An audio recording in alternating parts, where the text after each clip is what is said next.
I drank the brew. It was incredibly strong, and basically the vision was I just lay in my bed and I just disappeared in a vision space. And we all seen the movie. What was this blue people movie? Avatar. That's the one. We all seen the movie of Avatar. You remember the scene where they emerge from the forest and the forest is cut. Yeah. Everything was cut in the first movie. Yeah. And the female was start crying directly. Mm-hmm. You know. And basically my vision was like that. I was seeing just like the Amazon forest all cut. Yeah. And one enormous tree was standing. And there was a person that was cutting the tree with a chainsaw. And in that moment, I just felt the tree. I was the tree. Yeah. I felt the earth. I felt all the animals that doesn't have any more shelter or home over there. And this voice was telling me, we're all sick. And the worst part is that we don't even know it. Mm.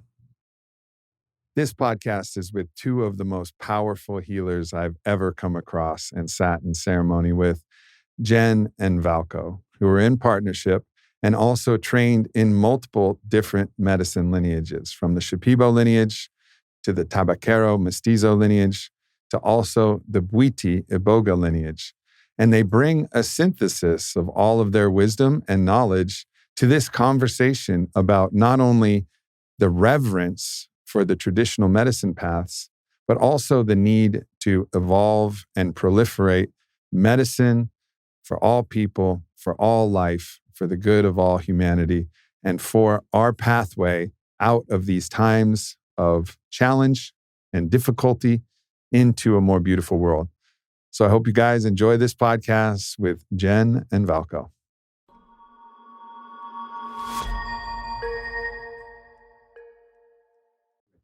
All right, let's just drop into a little prayer. Understanding that the highest purpose of our life is dedicated in service to all life, for the good of all. My teacher, Don Howard, said, para el bien de todos. And so may these words, like the medicine that we receive and the medicine that we serve, be medicine in whatever form for those who hear it, whether it's laughter, inspiration, opening of the heart, the expansion of the mind. And let the words come from the heart, whatever we are sharing. Yes, indeed. The seed of wisdom. All right, here we are. Here we are. We got a little tobacco in the space, which is quite fitting because we're here with Valko. And wherever Valko goes, tobacco goes with him. Yeah, actually that's a Peruvian mapacho, which is medicine tobacco. Yeah. From the Amazonia jungle. And I got some Southern Draw Manzanita cigar tobacco here. So I'm going to go, since we're talking about tobacco, we've worked a lot together in Costa Rica and we've been in ayahuasca ceremonies together. But one of the interesting ceremonies that we went in together was a tobacco ceremony. Yeah. And tobacco does involve smoking a lot of sacred tobacco. In fact, so much sacred tobacco that this little mapacho that Valko has, when you're in a tobacco ceremony, you don't just smoke a mapacho. He will bundle together a bunch of tobacco, a bunch of mapachos with a hair tie. Anybody have a hair tie? And then you get a roll of like 6 of them. And he's like, smoke all of these. I'm like, all of those? That's a lot.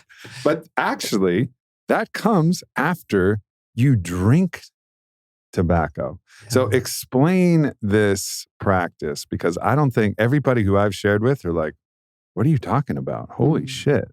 This was intense. And I have to say, I was prepared for the kind of intensity of the experience in a way, but not really, but not the subtle beauty of what the experience offered. So yeah, we're going to talk about ayahuasca. Yeah, we're going to talk about, the lineage traditions that you guys have studied with, and we're going to actually talk about a ceremony that Vi and I facilitated for you guys as well.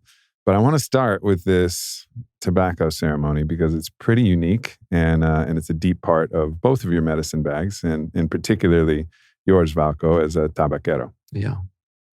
It's interesting, right? When we think about tobacco, it's mainly smoking, and not much people think about tobacco drinking it. But actually, that's one of the ceremonial way of ingesting the tobacco. You prepare a tea with the tobacco, and it's like tobacco-wasca. Tobacco-wasca, yeah. And you put certain other plants inside just to activate it, and you drink it. And there's one particular certain other plant. Yeah. Which is not just like a certain other plant. Sometimes in ayahuasca, they're like, yeah, we got a certain other plant in here. There's like a little bit of this little lovely flower. That's just accentuating the brew, because the shamans dieted that plant or that tree. No, this is not subtle. No, tobacco is not. It's not so much of a sexy experience. Tobacco is like hardcore work, cleansing the pipes and cleansing the body. That's one of main usages of tobacco. Yeah. And actually, when we went in the jungle, before they give you the ayahuasca, they put you on a strict diet and a cleansing diet. And one of the cleansing diets and one of the cleansing plants is tobacco. Just like a week to 10 days, just really hardcore drinking it and smoking it, like you were saying, the bundle one. Mm-hmm.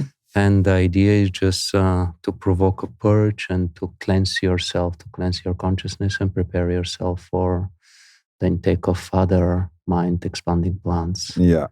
So the plant that I was alluding to is a very familiar plant. Yeah. It is garlic. The tobacco is intense enough when you ingest it in its liquid form. Yeah. But then you squeezed a good, healthy portion of fermented garlic into the brew, which you're drinking out of like an ayahuasca gourd type of situation. And it's brown like ayahuasca. It's, tobacco that's been soaked, I suppose, right? Yeah, basically. And then with fermented garlic. Yeah.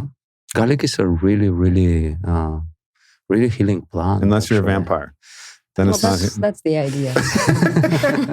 And then it's more, why it's part of the brew. It's more, killing the vampire part. Killing the redemption of vampire. Exactly. You combine the both of them and you drink it and you just go. Tobacco is a dreaming plant. That's one of the powers of tobacco. You have like your ceremony space, or if it's not so much in the ceremony style, can be like you just drink it on your own and you do your thing. You provoke some kind of, cleansing the body, can be like vomiting or the lower part. No doubt. And after that, you go to the space, which is like opening the dream world. And tobacco is known for a dream plant world. And so tobacco creates a nicotinic response in the brain, which is very similar to a cholinergic response. And I'm familiar with this because the flagship supplement that we had on it was Alpha Brain. And Alpha Brain is particularly targeting acetylcholine, a neurotransmitter in the brain. And they found in different studies that acetylcholine enhanced the dream state and enhanced the lucid dream state. And the nicotinic and then cholinergic responses are very similar, actually. Like what's happening on a neurotransmitter level is very closely akin to each other. So it makes perfect sense that, this would be also a dream medicine because it kind of allows your mind to enter into those dream states. But that was not what I was thinking about when I drank the brew of tobacco and garlic. Yeah. Within 30 seconds, I was on all fours and I was just grabbing the ground like I was like a panther trying to birth something out of my stomach the other way. And it was one of the most savage purges, like just irresistible, like my claws digging into the floor of our little Maloka type of space that we were in, our makeshift Maloka. I was just fucking digging in. I have the purge bucket there and I'm just letting go of, perhaps some vampiric energy that I'd put in, and perhaps just, some of whatever wasn't resonant to having the cleanest vessel possible. But it was an amazingly powerful experience. Yeah, it's really interesting. We hold so much stuff in our body. We're close to so much of life. And when tobacco enters in our body, it's a really good cleanser of the subtle body, or if you want to call it in another way, the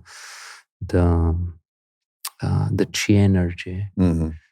Then it goes where the chi is blocked and starts working in these areas.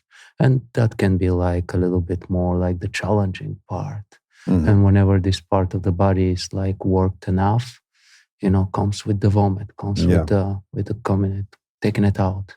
And one of the practices that you employ is some very intuitively targeted body work.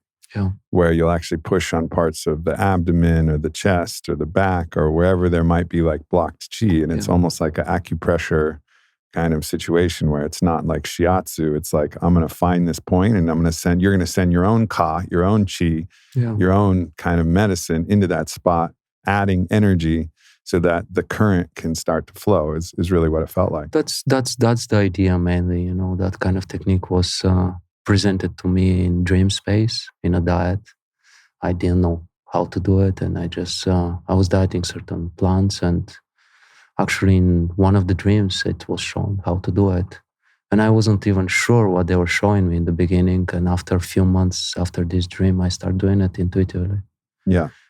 So you apprenticed with a kind of very famous master tabaquero named Ernesto. Yeah. And I believe that I was in a retreat with Ernesto and Maestro Orlando way back in the day in 2010.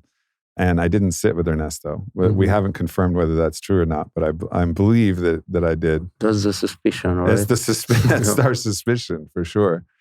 And, you studied and apprenticed with them for how many years? Around 10 years, more or less. 10 years. Yeah. Yeah. I started like in the wild years, and it came like in the more civilized years. And I'm sure there's a lot of stories about the difference between the wild years and the more civilized years. Yeah. Yeah. And he has a very, he's from the mestizo lineage? Yeah, he works predominantly with tobacco. That's his medicine. And when I went to live in Peru, basically, that was my first medicine that I started with, which, there is different medicines that you can go and do in Peru. One of the most famous one is ayahuasca. I was just drawn intuitively to the tobacco. Yeah. And stay with him and just like dieting and learning in the lineage that he is transmitting. Now, was there a point, and I think I asked you this question, I'm going to ask you it again though for the podcast, but is there a point where your teacher says, okay, now you can serve? Is there like a moment? Because I know in the Lakota Sundance tradition, like at a certain point, after 4 years, typically you get your chanupa. Mm-hmm. And once you're blessed with your chanupa, which is the sacred pipe, then you're able to serve lodge. So our sister Waida was blessed with her chanupa after a 4-year initiation. So now she can serve lodge, right? And there's like an actual moment where they're like, you can do this. But in a lot of other traditions, it's kind of like, well, you're ready when you're ready. And you don't get like a blessing to like say like, you are now maestro and you can do this. Did you have that moment with Ernesto? Or it's interesting that you're asking this question. I don't remember actually sharing this story before, and I certainly don't remember sharing it with you.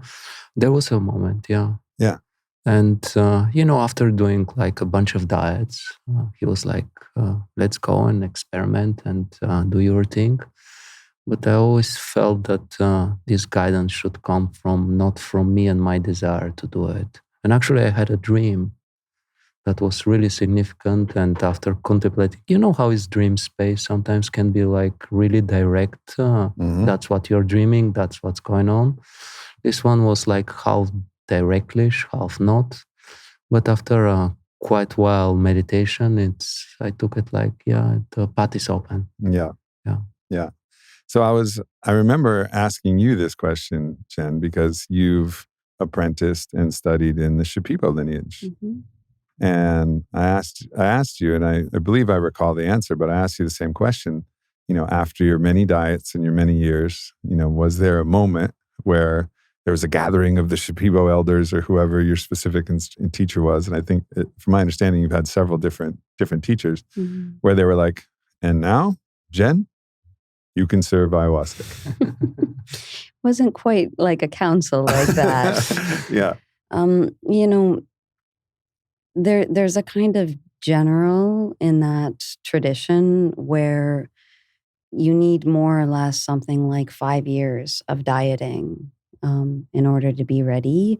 But there's no one recipe for any person. No. It's such an individual thing. I have a dear friend who started apprenticing, and after less than 2 years, he started working because he was just ready. The plants came to him, and he went. He spread his wings. For me, it was a little over 5 years of time doing diets before I actually started to run ceremonies on my own. And, you know, there was encouragement from my maestro at that time. And I have had a few different maestros. But it's kind of like, you know, you're ready to this level. You've reached this level. Right. And there's always more levels. to learn. There's always more to learn. Even if you're an 80-year-old Onaya in the middle of the Amazon rainforest, you still have more to learn. It's infinite. Yeah, that's the sign of actually a master, is to recognize that we're always students, because we're approaching what's called the mystery for a reason. Yeah. Like, we're not supposed to have it all figured out. We can't. It's infinite perspectives. It's infinite intimacy with all beings and life. How are we supposed to have figured it all out? You know, and so that's one thing I really appreciate about you guys both, is not only that willingness to be both master and student simultaneously, but also the kind of audacity to have learned and in deep respect and reverence for the traditions where you come from. But also what my lineage, the Hebrew lineage, teaches is that the lineages are meant to be evolved also. It's meant to apply things like what you were doing with the body work. That's an evolution of the lineage you were taught. And so like that willingness to take the wisdom of the lineage, and with all reverence and respect and understanding of the genesis of all the ideas of where it came from, like the reasons not to eat pork in the Hebrew lineage, right? You know, trichomoniasis and all of the different issues that came with pork, which may have been why this was ordained as a divine order, so people would actually listen to it. And you're like, oh no, I get it. But, you know, like, I'm going to have my ham pasta. My mom's been making it since I was 3 years old. And just because I'm now in the Hebrew lineage, and also, like, if I'm on dieta, I also respect the fundamental ideas around that this is a very sentient animal and the energy is very dense. So I don't have my ham pasta if I'm leading up to an ayahuasca ceremony or coming on the backside of it. So it's interesting. I think we're in a world that requires both the wisdom of the past and a deep reverence for it, and also the willingness to evolve as we actually see and feel, you know, as we like to say, like anthro-ontologically, like a knowing in our own body. Yeah. Like where we know that the wisdom lives within us, and say, like, I see and respect all of this, and let's see how we can evolve this and adapt this to a world that was very different from when these lineages began. I mean, exactly. Our modern ontological crisis, I would call it that, is very distinct from what it looked like in the Amazon hundreds of years ago. It's very distinct from, and that goes throughout many different of these wisdom traditions, not just medicine traditions. You know, even if it's ancient Tibet, what it looked like there versus what it looks like today. People don't have time for 4-hour sadhanas where they have, or attention span to do really elaborate visualizations anymore. So that evolution, I definitely think, is needed. Yeah, and to create a shared context that can allow and celebrate our diversity, and also the flexibility of what our lives are actually demanding and what collectively our lives are demanding, right? Like, how can we show up to serve the world in the best way? How can we use these tools and these lineages and the keepers of this wisdom to actually liberate ourselves, heal what needs to be healed, and then adapt and apply that to a world that requires, at this point, really all of us to show up and to help build this new story for a new humanity, a new way that we can move forward. Because if we keep operating at the same level of consciousness that we have, which is extraction of everything precious from the earth, isolation from each other, strong ethnocentric and nationalist boundaries, and then rivalrous conflict between those different nation states, like this whole dynamic that we're in with the exponentialized risk of everything that's going on, it's time. Like if everybody's sitting on the sidelines, like, wonder when the time is when we got to really come to, it's now. It's like yesterday. Like, let's go. Yeah. And, just like how to bring back the ego mind in connection with the body, which Did you say eagle or ego? Ego. Yeah. Which is language, linearity and logic, just like how to bring it back and embody it. And I would say that's exponentially the separation is growing in the culture that we're living. And 200-300 years ago, the people that were living in the jungle, they were the jungle. They were part of the jungle. Right.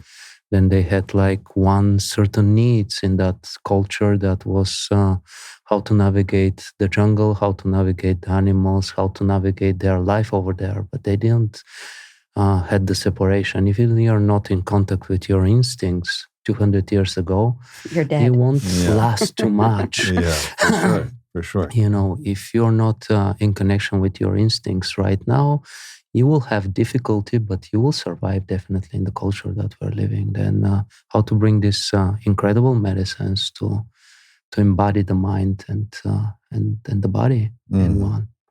Yeah, yeah, absolutely. I mean, there's a connection. One of the things that you get in ayahuasca and many of these medicines is an undeniable connection to what I call the field, right? There's many names for it, but it's the field of energy that's around you. You feel it. You can even see it when you're on the medicine and you're going, let's say, for a stroll to the bathroom or find yourself wandering, which I often do in Soltara, and somebody gently has to say, I love that you're enjoying the nature out here, but please come back inside the Maloka. Yeah.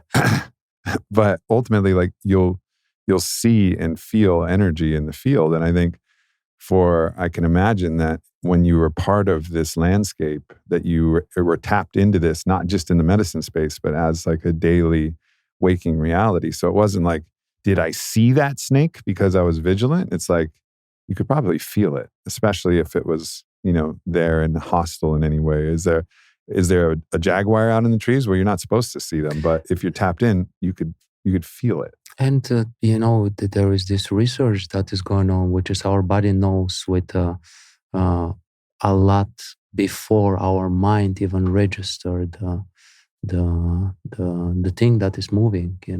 Our body needs to know what it is, and if it's like something that will harm us or something that will not harm us. Right. Then in this case, you need to rely on your body telling you what's going on way before your mind can elaborate the strategy, of what to do. And this idea of the three mind, one of the mind is like the cognitive mind, the body mind, and the field mind, what you're talking about. Yeah. And going back to the culture that we're living, or not only North American, just a European and just like global culture, we are so much more enclosed in our mind than in our embodied consciousness. Yeah, and we think of our mind as what's between our eyes, but actually our whole body thinks, from our stomach, which they're now at least calling the second brain. Yeah. Because of the neurotransmitters that are created. But there's, the ability to actually receive information and process information through the entire body. And this is one of the problems that I think, people on the cutting edge are posing with artificial intelligence. Is it's intelligence that's disconnected from a somatic experience where so much knowledge, wisdom actually comes from. Like we think with our whole body. And if anybody, has any questions about that, then, take 6 deep breaths and watch how your thoughts and your consciousness changes. And there's studies that actually show that. Go for a run. Yeah. See how that changes things. Get in the shower. and let the water fall on you. See how that changes things. Like Go in the cold plunge. Go in the cold plunge, right? Yeah. Like it's all connected and it's all a continuum. So the split between mind, body, and spirit is just false. This Cartesian split. It's bullshit. It's all the same thing, just at a different density. Yeah. And that's a lesson like repeatedly found in these medicine journeys as you start to dissolve the boundaries. And yes, there's a locus of identity where, all right, there's a lot of flesh here. All right, there's a lot of thought here. All right, there's a lot of spirit here. I think, but actually the elemental scale makes more sense than mind, body, spirit. It's like, all right, we got the ether part of us, which is even when we actually step outside of our mind into like the greater mind of quantum possibility, the void. And then we have our air mind, which is thinking and thoughts. And then we have our, water mind, which is the turbulent emotions, the fire, the eros, the energy that moves through us. And then we have the earth, which is the density. But all of them interpermeate each other. And so we're these elemental beings that really, one of the gifts and blessings of the medicine is it reminds us of this truth. It doesn't like tell us. That's the other thing about medicine is people are so worried that the medicine is going to like tell you something, like it has an agenda, like it's going to tell me to be a yoga instructor. No. If you want to be a yoga instructor, you'll tell yourself that you want to be a yoga instructor. Like it doesn't have an opinion. It's not like everybody who does ayahuasca. Ayahuasca is always telling them to be a yoga instructor. Like, no, it's not how it works. It's like it's working with you. It's a conversation. I think it's opening my way to see it is opening spaces inside of us that we don't have so much contact with, or we haven't or we forgot to listen to. Yeah. That's my particular way of viewing it, of seeing it. Yeah, I agree. So let's go for a vignette from inside an ayahuasca ceremony. And it was night 2. We were sitting with El Dragon. And his brew is strong. We're down in Soltara where you guys were, kind of the lead facilitators who are in support of the space as well as Maestro. And that was opened up partly because you did a diet with Maestro Orlando at an earlier time. So you had a relationship. And typically he conducts all of the song, all of the Icaros, and sometimes a harmonica, but typically all the Icaros for the space. And so I've heard his Icaros for now 12 years in different ceremonies, like 12 ceremonies I've sat with him. And then I hear this one and I was like, this must be the most magical thing he's ever done. He sounds like a woman. And I thought for the whole ceremony that he transformed into a feminine spirit and sung this radically new Icaro. And I'm like talking about it and somebody's like, no, that was Jen, fool. Like, what are you doing? I was like, oh, but it was so powerful. It just hit right at this moment where the medicine was like cresting on the precipice. And we call this, but that when the medicine kind of sets collectively in the field, the Mariacion, when it like opens up, and it was like right about to open. And you just lay this song and it just like burst the field open in this incredibly powerful way. So I guess, just talking about that, and maybe that moment, but using that moment as just an avatar of the general of like how you use your medicine songs to actually adjust the collective space, what's called the Mariacion, and like what that feels like to you and what that feels like kind of collectively.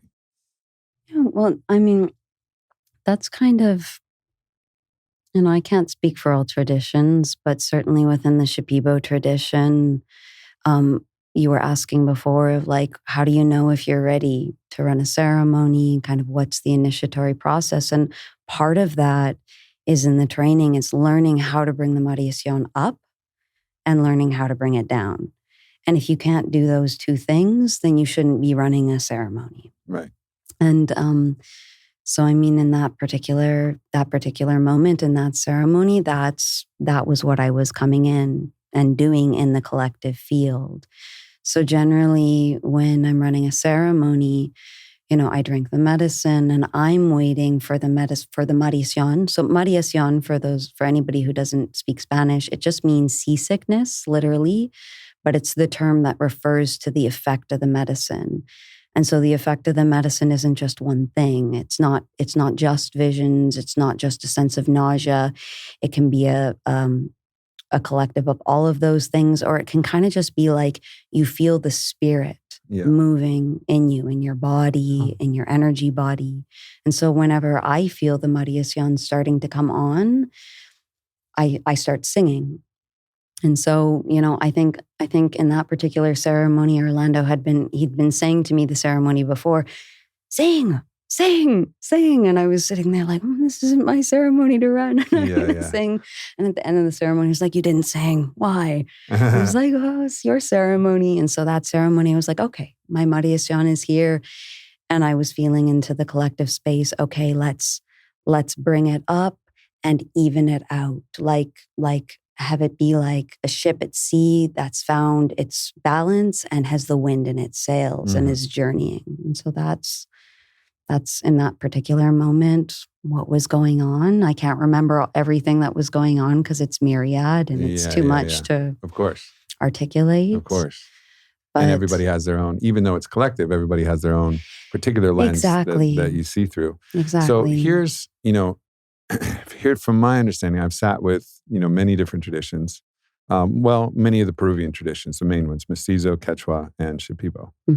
And so what I find is that in the Quechua and Mestizo traditions that I've sat with, there's particularly one shaman who's kind of conducting ceremony for the whole space. And in that space, they are adjusting the collective meditación, the collective energy, and being like, for lack of a better words, like the DJ or a maestro of the symphony, where they're actually conducting what's happening in the energetics of the space.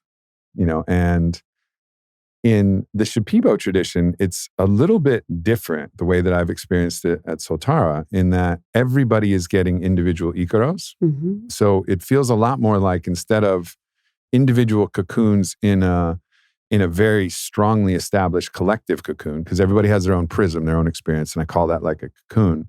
It feels like the strength of the individualized cocoon is stronger in the Shipibo tradition, because each song is individual to you, and the maestro or maestra will sing you the song, often the same song, but sing you the song that you need at that moment, right? And then the collective space is this kind of swirling energy of all the individual songs, but they're not conducting necessarily the collective, they're conducting the individual. They actually are. Okay, so that's what I don't feel as much. Yeah. So there's a lot of different strategies and styles of running a ceremony. And again, I'm mainly speaking to the Shipibo because that's what I have, I've experienced, obviously, Quechua, Mestizo, a little bit of Asha Inca as well. But Shipibo, there's always a coming back to the collective. So, I can speak for myself, but I can also speak for having been in thousands upon thousands of Shipibo ceremonies with anywhere from 1 to 8 Shipibo maestros working at the same time. And so, when you have 1, it's different as to when you have 2. 2, generally, there's a balance between a male and a female.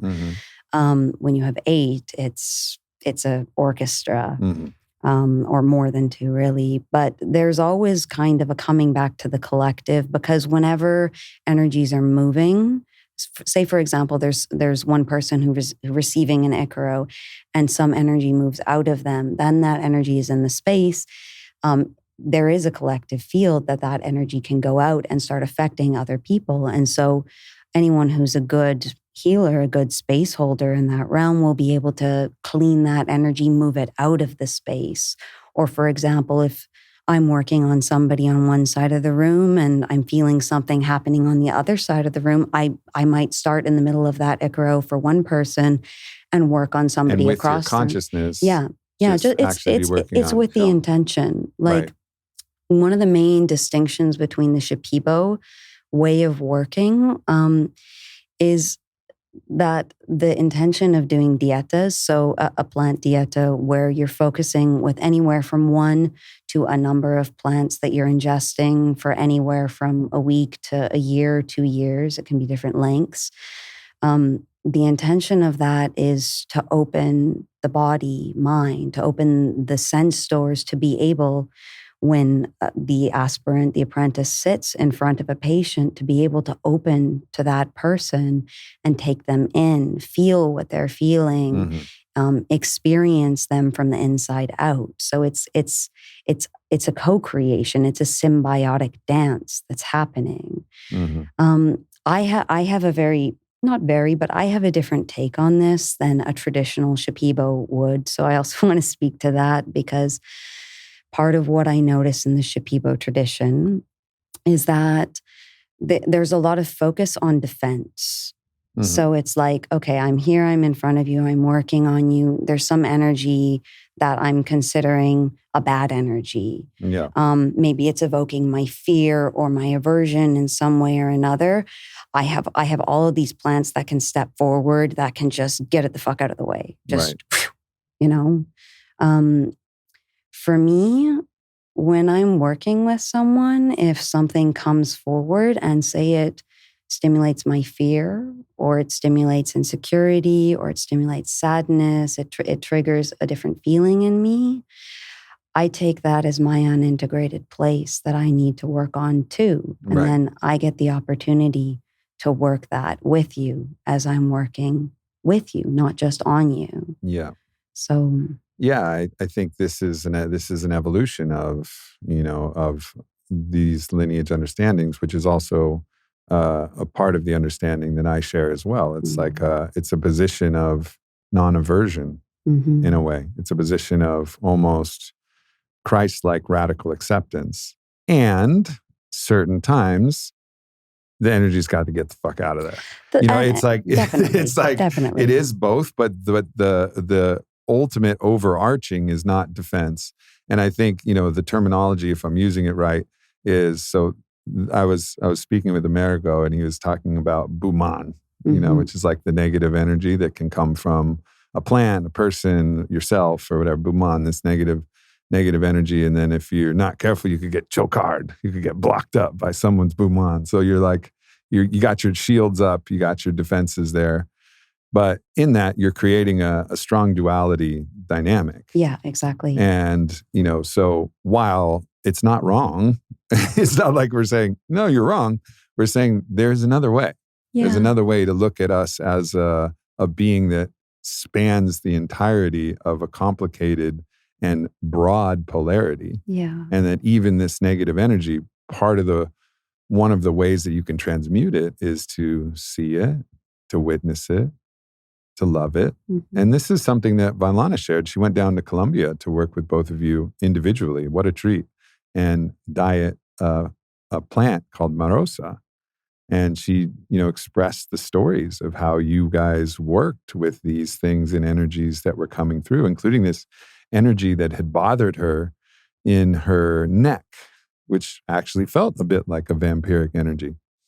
And she told the story, and I'll let you carry on if you remember the story, about what you guys told her about how to approach the energy. Because you could have taken it like, all right, I'm going to call in my badass plants here. Yeah. And I'm going to, you know, we're going to destroy this buman that's here, and then go to battle with anybody who placed it on you, and let's fucking fight.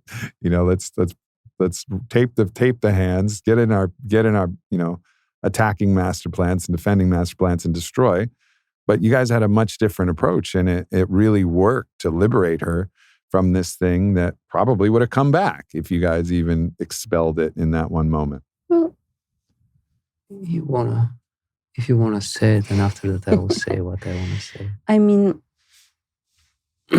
yeah, in that moment of that work, it was interesting because we kind of have a combination of you know, working in a way of processing and speaking, and then also doing the shamanic work. So it's kind of a fluid dance between the two of Vylana them. loved that, by the way. Yeah. That was like, she said it was just such a treat to be able to not have to deal with all of your own thoughts all by yourself, the whole time, but to be able to both step into the trance, the Mariación trance that ayahuasca can give and process individually, but also like check in, like, hey, how you doing?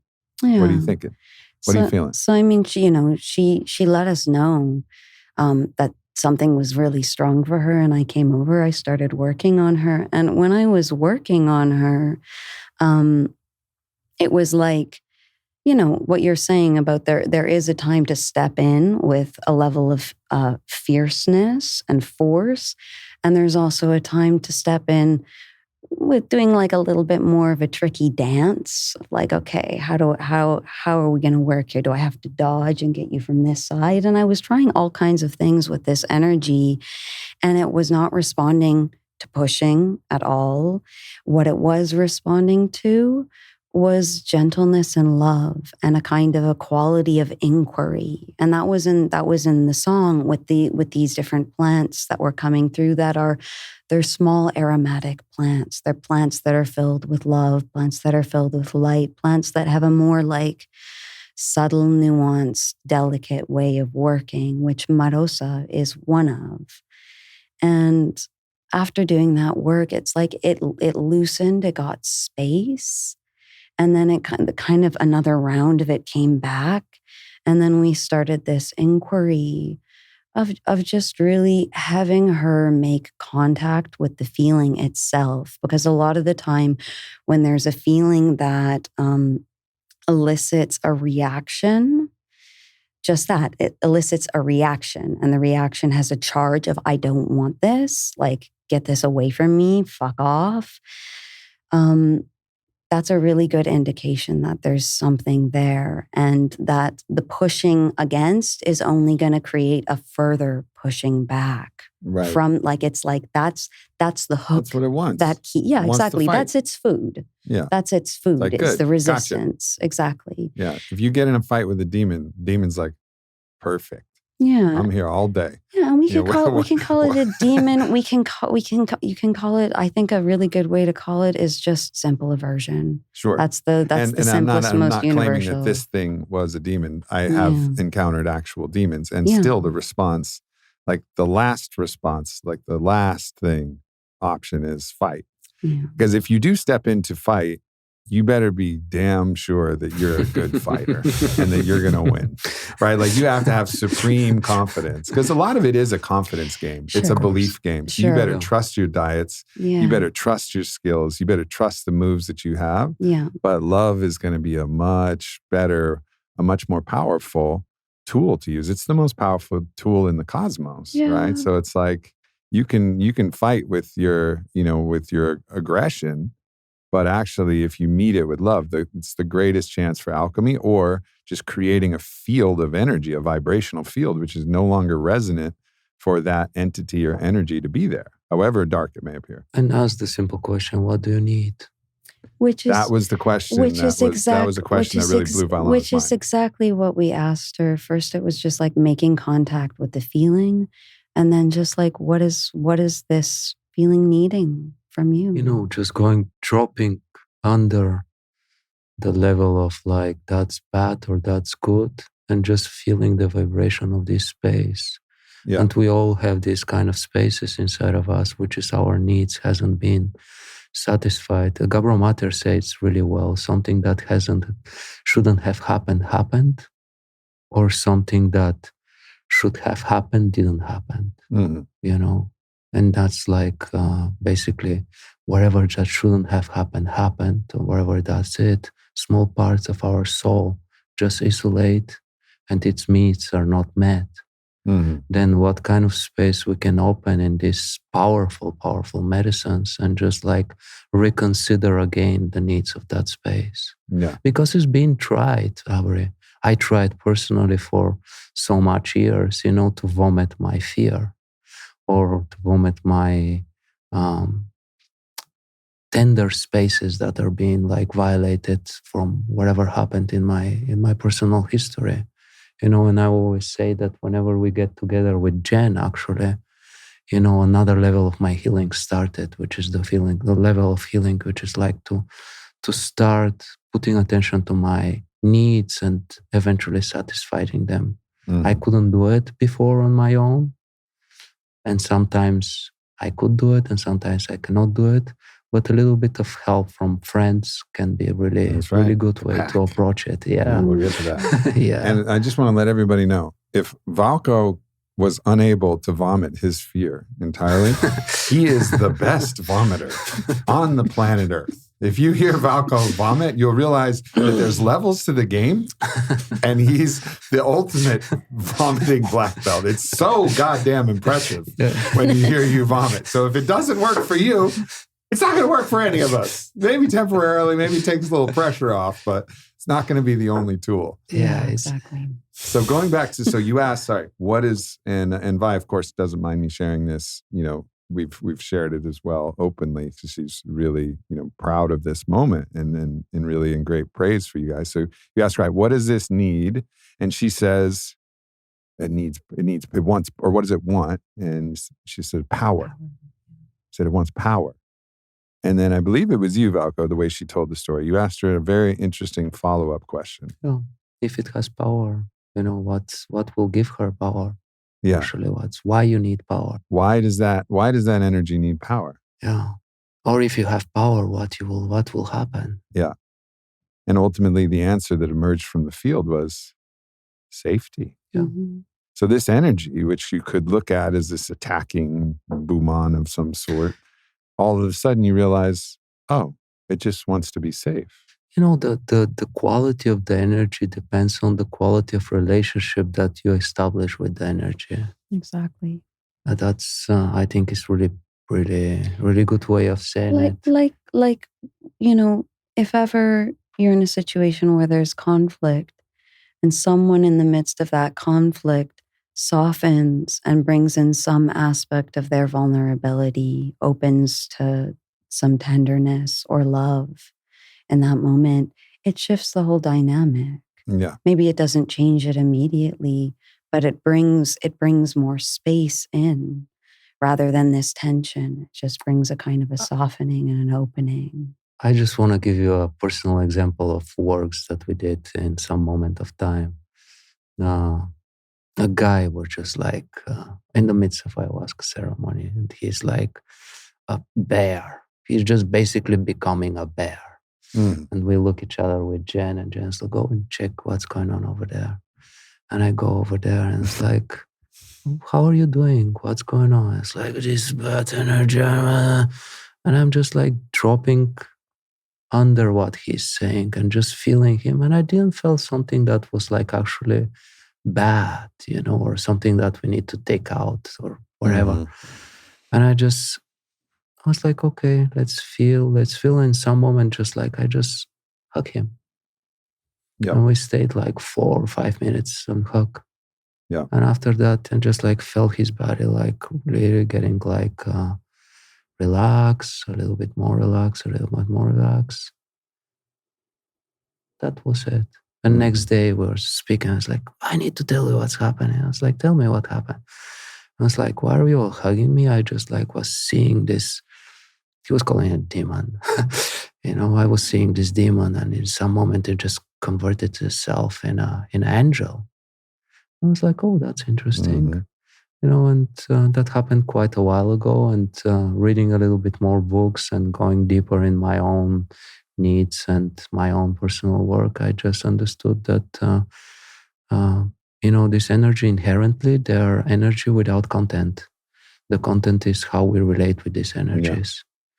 I mean, in my own interaction with these energies in 24 years of medicine work, I've encountered plenty of them, and I've started to recognize that there's a very special and beautiful role that when an image, a vision appears to you in its demonic form, which we know what that looks like. We see it in movies and stuff. And maybe, I don't know what came first, the visions of these or the movies or art imitates life, however these ideas were planted in our minds. It's like the chicken or the egg, right? Exactly. But there's often horns.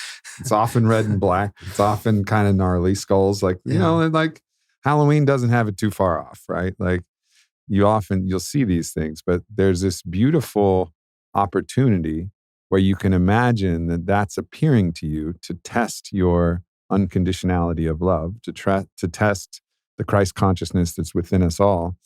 And it's almost like the darker the being, the more it's asking you, can you love me too?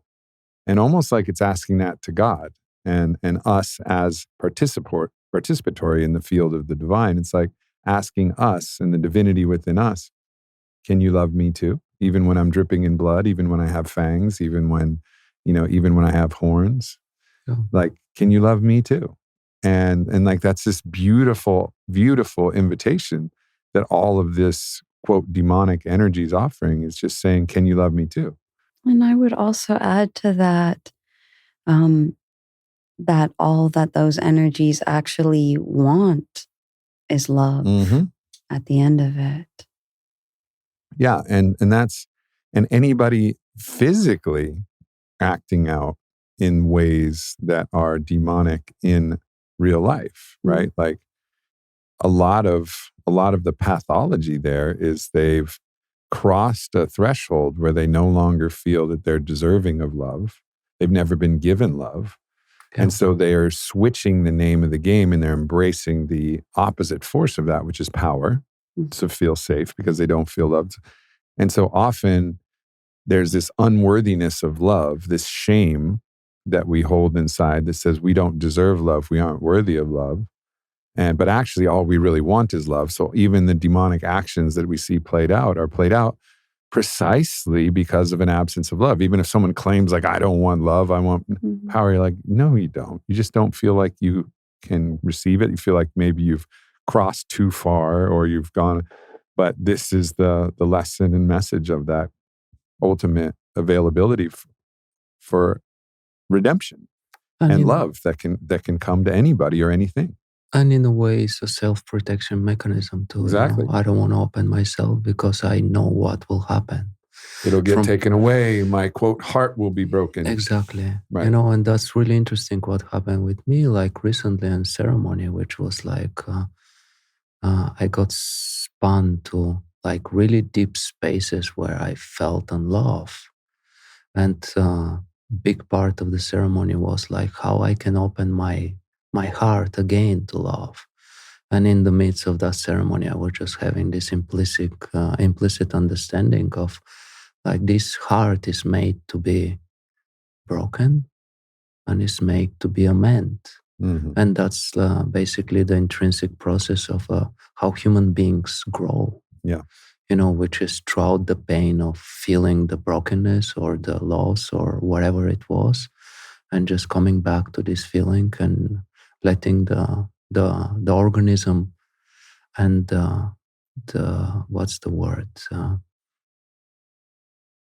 The natural process of the organism basically re-amend what was broken. Right. And we all have that. That's like the process of becoming a human being.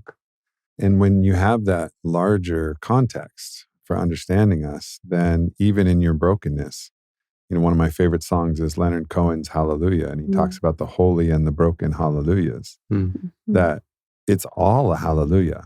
It's all a hallelujah, which is the expression of presence of the divinity, right?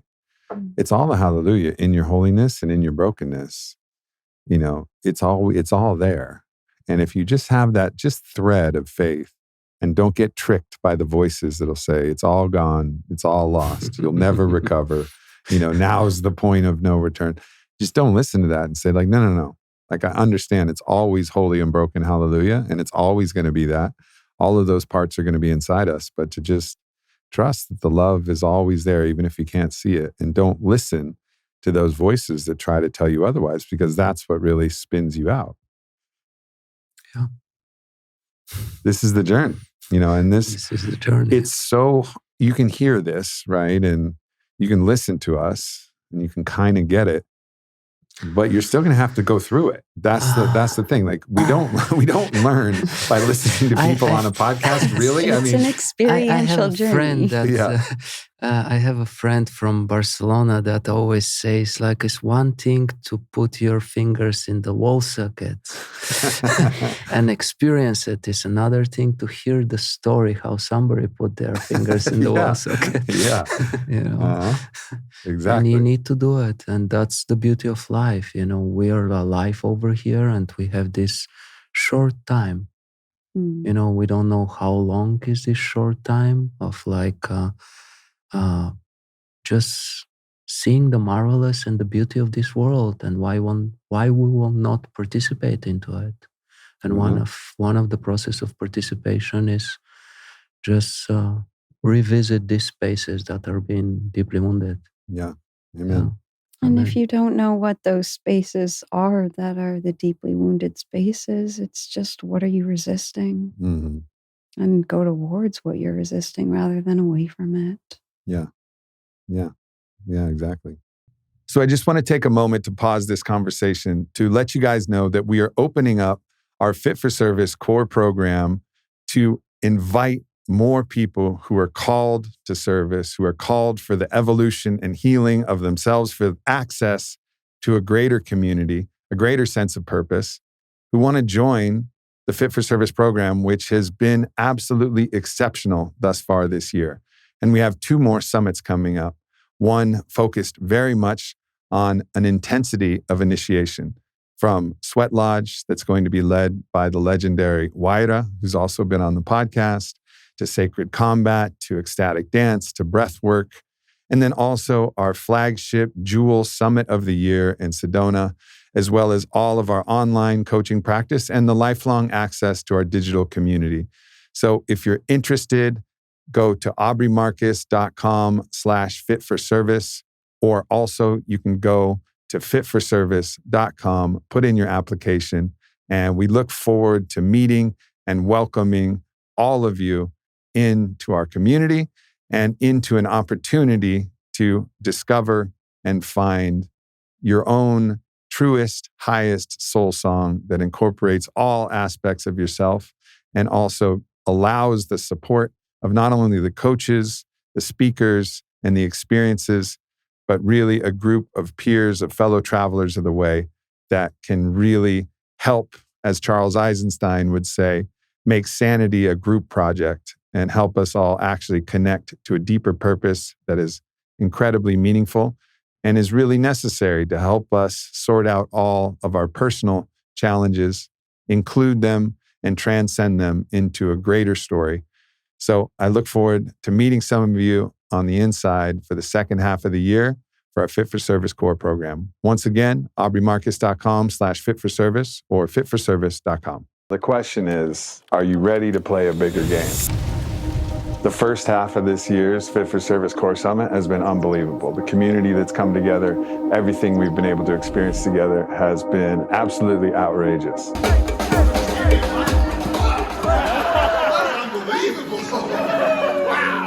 And we've realized that there's more capacity for the second half of the year, and the world needs it now more than ever. This is the time to come together and stand and find our own personal sovereignty and power, find a community that can support us in this time in between stories, in this time where we have to come together to build a new human and a new humanity. So we're opening up the second half of the year. That's going to be all the digital content, access to the coaches, and 2 new summits. The first summit is brand new, and it's designed to be intense. It's going to be an initiation.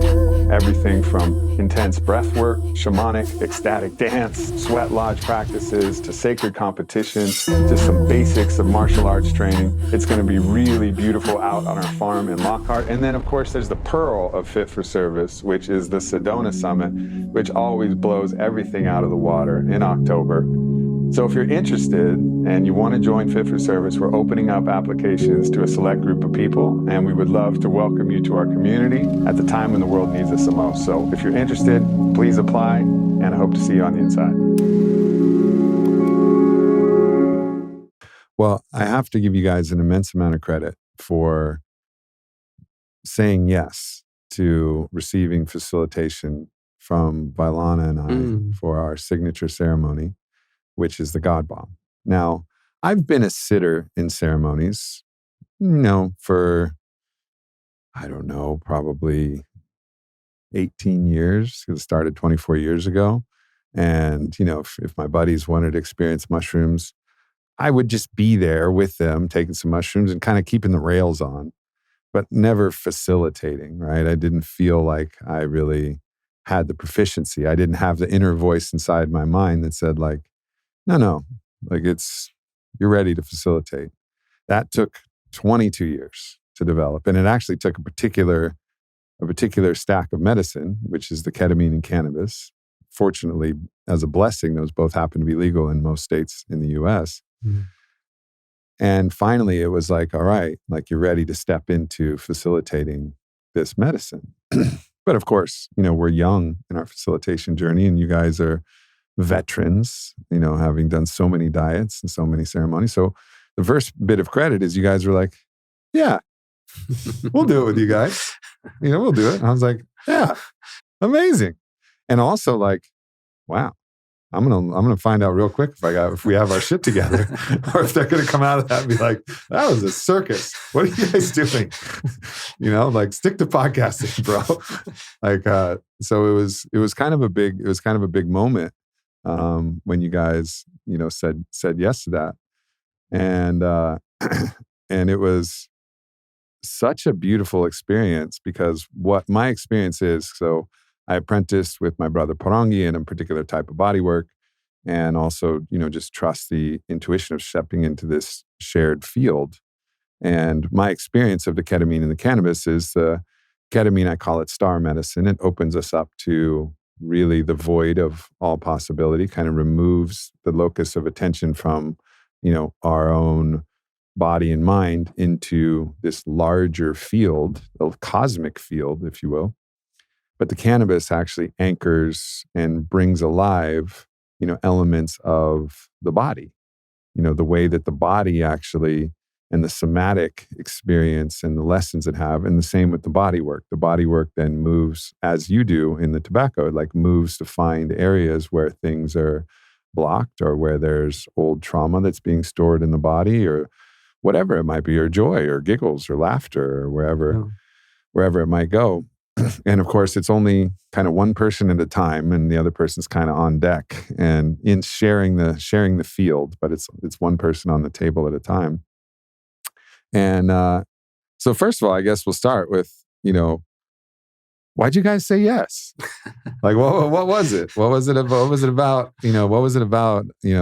Was it about something about Vi and I, or just curiosity? Or you just guys just down with whatever, Like, what was the reason? I would certainly not say, and this is to give you guys credit, that we're certainly not down with whatever. I've never. It's been many, many years since I've worked with cannabis. Never taken ketamine before in my life. Mm-hmm. That was the first one, yeah. It just felt right. Yeah. And that was it. It just felt right with you guys. Beautiful. Yeah. So I'll share some of the things that, without, trying to step over anything too personal, let you guys share the experience. But, trying to recall this, I believe it was you who was on the table first, Valko. Yeah. Is that right? Yeah. So you had the kind of first opening into the experience. What did it feel like when, this particular type of mariación, this particular type of medicine opened for you? First of all, like you said, I never done ketamine in my life, and it was like really interesting, because it was like the substance taking over, and it's been years and years and years I haven't done marijuana either. What for me was the directness. Just it went directly to the part of my being that I've been working so long with, which is certain feelings and certain emotions that are still, I'm just like peeling the layers with this one, and just went straight into it. Yeah. And what was the surprising part was what you guys were doing, and especially with the smells and just like visions of. So we use essential oils to kind of open up worlds and definitely energies and felt ideas. like that. It was opening of worlds that were coming. Yeah. There was one particular scent that I use, and it's from a company called Floricopia, and we're actually making our own scents now, which I'm really excited about. But I love this scent. It's called Forest. It's a blend. And I remember taking you into the forest. Yeah.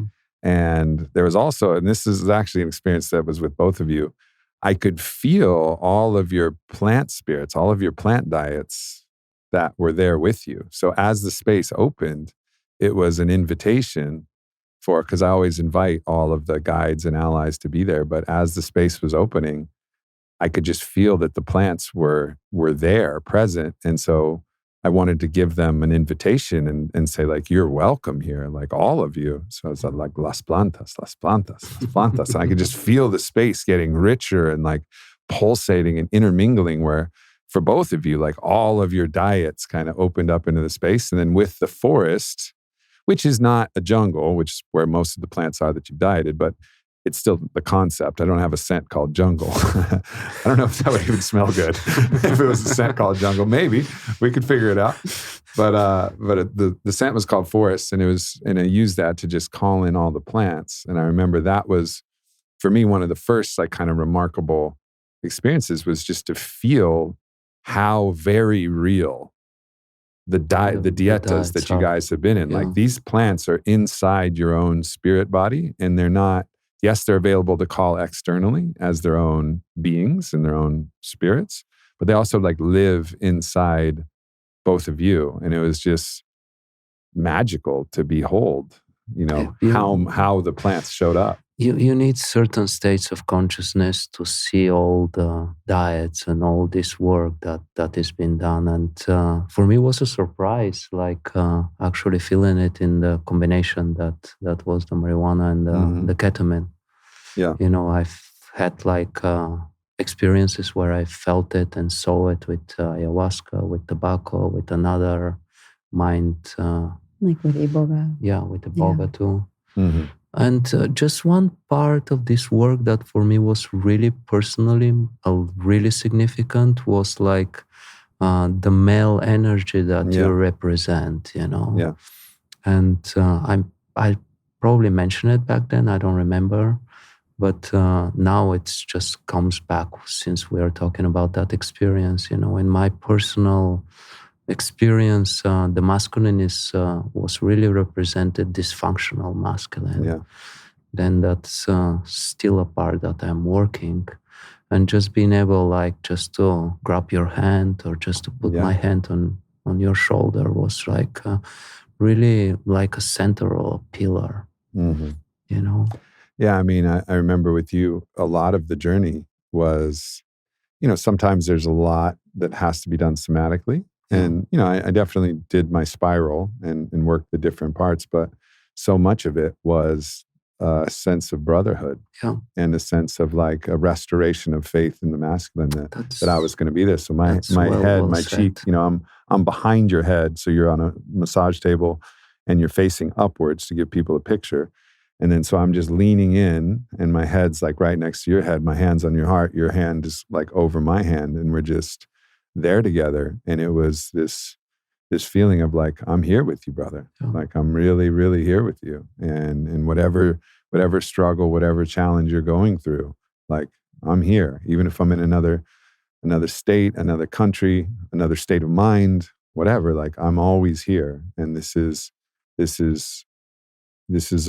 brotherhood. And I really, really felt that. It wasn't just like, oh, I'm applying this therapeutic thing called brotherhood. No, it's real. And I still feel it. When I saw you outside of this podcast place, it was like, there's my fucking brother, Valko. And we use the wolves as kind of a metaphor, like, and we still have a group text called the pack. Yeah. Because it was like, because of this relationship with the masculine, I think there's a part of you that's been a lone wolf in a way, especially as it's related to other masculine wolves. Yeah. And of course, you have the deep bond with Jen, which is obviously representing a deep connection with the feminine. And of course, I'm sure you have other beautiful male relationships. I'm not saying this was the only one, but there was a way in which it was like, having another brother who was there with you just felt like kind of that really key element that was really established in that And ceremony. in that moment, exactly that part activated, which was like the unintegrated masculine. And having integrated masculine to support the unintegrated masculine, it was like weighty down under language processes that I cannot even like think about it, but I definitely could feel it. Yeah. That's Potent. I really like the ceremony. Yeah, It was a good one. I remember you saying that. You're like, oh boy, that was a good one. Yeah, it's a good one. So, and then so you were up next for the table, Jen, and I remember this. I've never done this before, and I had no idea why I was doing it. But before I did any body work on you at all, my hands just moved gently to your hair, and you have very long hair. Mm-hmm. And it was like a way in which, because I'm particularly, with both men and women, it's a slow process. It's not like you're going in for Rolfing, where it's like, I'm immediately going in and it's going to be elbows and it's going to be, heavy body work. It can get intense, but it's building trust with the energetic field and with the body field. And however long that takes, sometimes that's, an hour and a half of just building trust, depending on whoever's on the table. But the first place that I was directed by the spirit that was moving through me was to like welcome your hair into the space. And I forget exactly the words that I was saying, but it was just like this deep honoring of your hair. And then you expressed actually that there's, an aspect of what the hair means in your own kind of lineage, in your own tradition. So if you wouldn't mind sharing like what the hair actually symbolizes, because I thought that was really interesting. Yeah, I mean, it's not just one tradition, but firstly with the Shipibos, one of the maestros who I dieted with,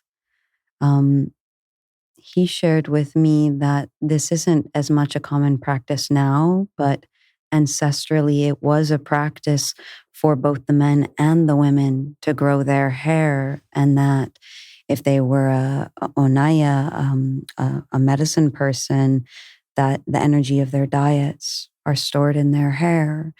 And very similar to other Native American tribes who believe that there's energy held in the hair, and also similar to Eastern traditions, the tantric yogic traditions, tantric Tibetan Buddhist traditions as well have beliefs like that energy of practice held in the hair. So it was like a lot of Shakti in the hair. Yeah, no doubt. And it was really deep when you started in that way. It made it like immediately clear that your connection, first of all, to whatever you were channeling was very clear and very precise. Because when you started in my hair, and just, I don't recall all of the words that you were saying, but it was kind of like, I do remember like, this hair has seen a lot. It's been through a lot. And kind of just the way that you entered in that way, just really helped me to open and soften right away into a space of total, like, okay, you have permission. Right. Come in. Right. And that's what it always feels like. It's like taking the time to get full permission, especially with the feminine, right? Especially because of, there is a lot of predatory masculine, and masculine by itself is not predatory, nor is it by itself violent. And I think it's important to disambiguate this, because we get toxic masculine as if those things are always equivalent. Yeah. I think even James Cameron had a tweet where he was like, testosterone is a poison that needs to be purged from the collective. It's like, no, it's not. This is like a part of the human organism. Exactly. It wouldn't be part of us if it was toxic. It's right. It's like really disambiguating that. However, many of us, and some to a greater degree, have experienced toxic masculinity, have experienced predatory masculinity. And so particularly in the feminine, it's like, I will never move without, it's not about verbal permission. It's not like, all right, can I touch your shoulders now? Like I could ask that if the words were really necessary, but it's not that. It's like it's the legitimate conversation with the body and the spirit, and waiting, and just waiting until that invitation is there. And that was definitely a part of what was guided for the hair, and it started to build that sense of trust, which is really so necessary in the field to do the deep work. Yeah, exactly. And so that, what Valko expressed of like going right there, just no beating around it, just right to the core material of what's there. And certainly as you were working your way from one arm to one leg to the other leg to the other arm, it was like each of the pieces somatically in my body that over, years of doing this work with medicines, not just medicines, but, psychospiritual work as well. And medicines also being a tool of lighting that noticing up, bringing those things to the surface. Right. It was like each of those key pieces was right on the surface with you as you went, throughout my body. And in the meantime, Vylana is, doing this incredible combination of kind of space holding, magical work, applying her feminine energy. And there's a real kind of combination of both of our energies, which also intermingle in the space, this Hyros Gamos kind of energetic of the masculine and feminine that works. So I'm speaking from my experience because I'm the only one here. There's no secret Vylana under the table like, here I am. But she, of course, has her own. Wait, there she is. Yeah. And then, of course, she goes into the sound healing and the singing, which is absolutely amazing. Stunning. Yeah. So, I as we moved, as you said, we moved around the body, and there was, different emotions and different sadnesses in different places and different, catharsis that was available, which is, that's another big part of many of these medicines. It's just like, what is stored? Where are the wells and reservoirs of tears that haven't been cried or other emotions that haven't been felt? Yeah. Yeah. So, and then, all right. So then there's one moment in particular. And I think it was, and again, I'd made my way around, spiraled around the body, and I was back similarly to Valko, like kind of like, cheek, like ear to ear with you in a way, like kind of like right by your ears. And there was another feeling of like an alliance is what I felt with like, kind of like the gentle divine aspect of the masculine, which of course Valko embodies in such a beautiful way, but to feel that it's not just, this isn't just Valko, this is an energy that's out there. It seemed like that had played some part of the role in a kind of release for you as well. And then there was another energy that came on the backside of that. But let me just see if I'm tracking, like if that resonates for kind of what you were feeling in the moment before. Yeah, certainly. Yeah. Certainly. I mean, I think, similarly to Valko, the way that you held space as a man and in that gentle way, but really steady. Like I can't remember the exact details of it, but I remember there was a really, really, tender, deep moment between us where I was just like thanking you for being there. I think I can't remember what you said. I wish I remember what I said. I wish I remember what you honestly. said, because whatever you said really... It's not exactly me. It's not me that's saying it, but it's the best version of me. If it's me, like, I mean, I'm down. If it's me, fantastic. But it's like, damn, I wish I remembered what I said, because that was like, really, but it's poignant. It's still salient, like that. It was quality. felt, and it was experienced. And then I remember there was another energy, like after the tears, there was something underneath the tears, and it was an energy of feeling like, my experience of it was that some part of you had been kind of squashed, and some part of you had been oppressed is a strong word, but kind of squashed and diminished by what felt like the masculine saying like, do it this way, you're not ready yet, all of this is what I felt. And what emerged was one of the most unbelievable dialects that I've ever heard, which sounded like an African priestess Orisha who was speaking and I only say African, not because I know the dialect, but it just had that sound. No, that's what it was. Yeah. That's what I was experiencing. Yeah. And it was, and you just start going. You just start laying into it. And what's crazy is I could understand you, at least like what the energy was saying, not what every word was, but it was, and I started kind of feeding it, in a way, and almost preempting it right at the start by going, what came through, and I remember this very clearly, it was like, on what authority, Jen? So I'm playing the voice that was like that voice that had told you to stay small. On what authority do you have to do what you do?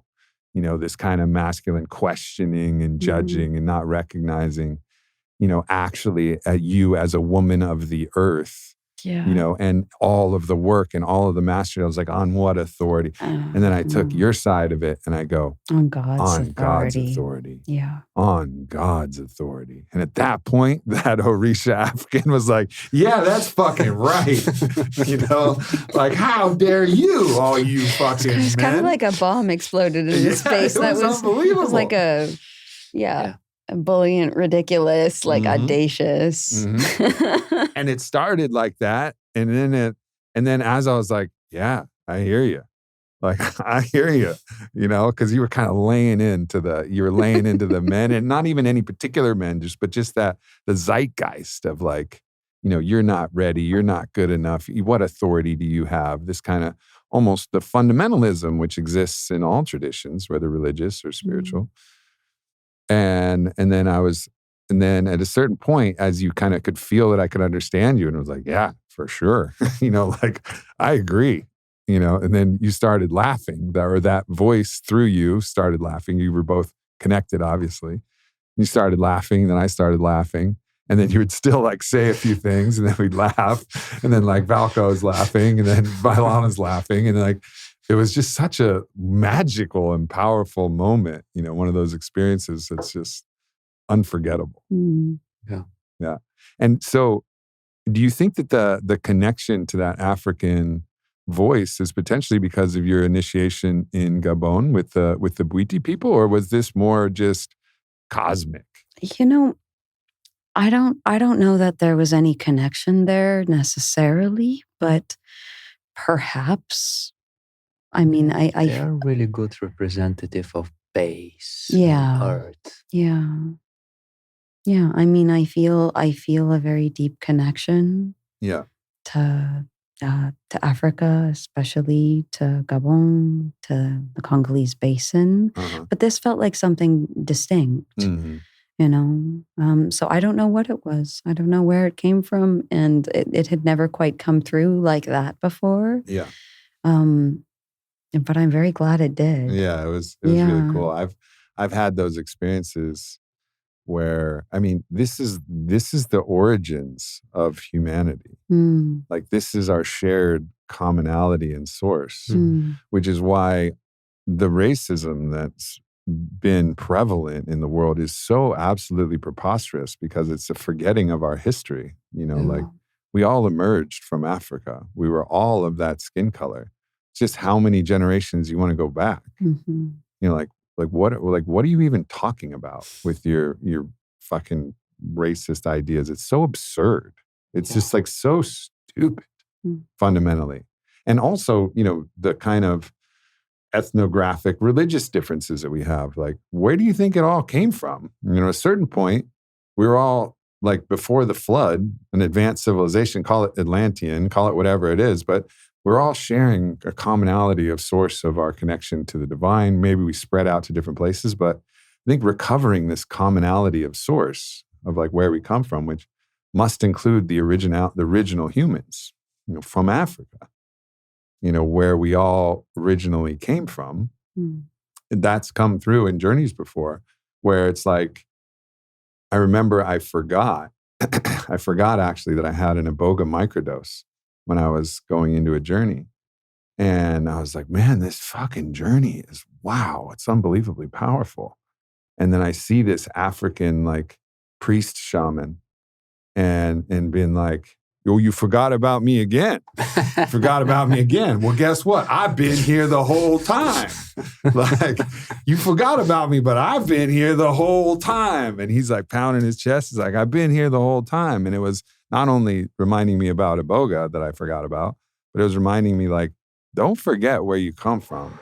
You may identify with the Hebrew lineage, which was spent quite a bit of time in Egypt, which of course is Africa, but I don't think of it as African. But then it's like, go deeper, son. Like, go deeper, son, and see like all of these, the first spirits and the first energies of the first land. Like, it all goes back. It all goes back to the same spot. And it's just a beautiful opportunity to kind of experience that. And of course, you guys have both gone through initiations in Gabon with the, premier African medicine, Iboga, which I've had my own experiences, many microdoses and 3 flood doses, which is a bigger dose. And I'm definitely called to experience that medicine again. But that's got to be just an unbelievably beautiful and powerful experience to go to the source. Yeah. And with the Bwiti people who've held that tradition and to the source land in Africa and experience that. It's got to be one of the highlights of your own path. Well, we got stuck there over the pandemic. We got stuck there right as the world closed down. Some extra time. So we got a bit of time there. we went for 3 weeks and spent 5 months. Africa's like, we're going to keep you for a little while. Yeah, but it's an amazing tradition. It's an amazing technologies that they have going alongside that. There's a lot I could say about Iboga. Probably less I could say about the tradition because I'm still young in that tradition. But one thing I deeply love about that way is that, Bwiti, there's always two. There's always two. You can't practice it alone. It doesn't exist. And even if you look at the plant, an actual Iboga tree, the way that it grows, it's like it splits off into 2, and it splits off into 2, then it splits off into 2. The leaves grow that way. And it has this form that's always 2. It's always, it's not just black, it's not just white, it's both. Right. And it's kind of, I feel like it's the best medicine for really unpacking the nature of duality. Yeah. And, the depths of the primordial darkness of it and the vastness of the luminosity of the light of it, right, and everything in between. Yeah. Yeah. It's what you're saying, that this technology, I definitely subscribe to it. It's a technology of consciousness. Yeah. Uh-huh. Yeah. It's, in my experience, it's very direct. Yes. Also, it's very, very direct. Like, it's very literal. It's very literal. And also, it knows it has time with you. Mm-hmm. So like, I think that's one thing about the intelligence of medicines is it works with your body. Yeah. Mm-hmm. Is like, so smoked DMT, mimosa extracted DMT, NN DMT, for those who want to get technical, which is different than 5-MeO DMT, very different experience. But I spent many years, practicing the vaporizing of NN DMT and having those experiences. Those were in years where, I was, super close friends with Rogan at the time. And this was something that like we were into. And myself more so, I'll speak more for myself. But of course, Joe did DMT, the spirit molecule, with Mitch Schultz, and he talked about it. And that was definitely influential in me getting in this path. But really, you're talking a 20-minute journey max. Oftentimes you're talking 15. And then there's a beautiful kind of sunset area where you get to integrate ideas. But the medicine is only really strong for 10 minutes, 15 minutes, something like that. It feels timeless, so it can feel like a much longer journey. So where it always took me, and I've done over 100 of these ceremonies, and always in ways that are like, I treat it very seriously and very respectfully. And that's, I think, one of the advantages that I've had of starting with like a shamanic practice rather than, it was never like Aubrey just doing psychedelics with his college buddies. Until I was well out of college, every single experience I had was in the shamanic context with a teacher of some sort, whether it was mushrooms or whether it was whatever. Eventually got the confidence to lead myself through, and people close to me through these DMT journeys, because what I found was the content that it would give you, knowing that it only had 10, 15 minutes, was like, here's one pearl, and here's an expanded version of what's out there. I'll give you a glimpse. Here's an entity you might encounter. It'll sell you one thing.